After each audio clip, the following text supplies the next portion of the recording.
সময় বা দিন চোখের নিমেষেই যেন কেটে যায়। এই ভিডিওটা এখন এডিট করছি আর সেটাই আমি রিয়েলাইজ করছি। তো এটা হচ্ছে 2023-এ আমার বাবার পায়ে তখন 3rd অপারেশনটা হয়। তো তারপরেও পা তো কিওর হচ্ছিল না দেখে এই 25th-এও বাবার আবার একটা অপারেশন হলো। এই নিয়ে বাবার একটা পায়ের ওপর 4টে অপারেশন হয়। লাস্ট মেতে যে অপারেশনটা হলো এটা তো কলকাতাতেই হয়েছে, বাট এই অপারেশনটা কিন্তু ফেলোরে হয়েছিল। সিএমসির যে মেন বিল্ডিং বা হসপিটাল যেটা, ওখানে হয়নি বাবার অপারেশনটা, ওদেরই আরেকটা বিল্ডিং, মানে মেন হসপিটাল থেকে 4-5 কিলোমিটার দূরে। এখানে জায়গাটাও খুব অল্প এবং খুব লিমিটেড অপারেশন বা কিছু টেস্টগুলো এখানে হয়। সো আমাদেরকে এখানে চলে আসতে বলা হয়েছিল। তো আমরা ভোরবেলা করে অটো করে তো চলে এসেছিলাম। ফার্স্ট আমরা এসেছিলাম, যেহেতু ওখানে যিনি গেটম্যান ছিলেন, যে দুজন আমাকে চা দিলেন, তো প্রথমে আমি খাবো না বলছিলাম, তখন আবার আমাকে কাগজের কাপে না দিয়ে ওনাদেরই কাপে আমাকে ধুয়ে টুয়ে দিল।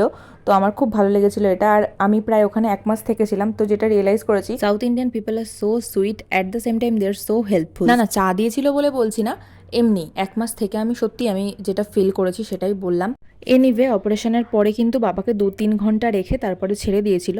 ওনাদের কাছে এটা একটা ছোট্ট অপারেশন, তো ভর্তি রাখে না পেশেন্ট। আমি মা তাও তো ব্রেকফাস্ট করতে পেরেছিলাম, বাট বাবা তো সেটাও পারিনি।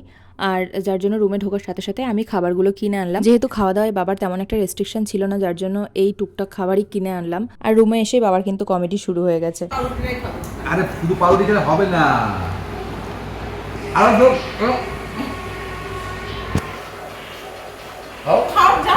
আর খাও না।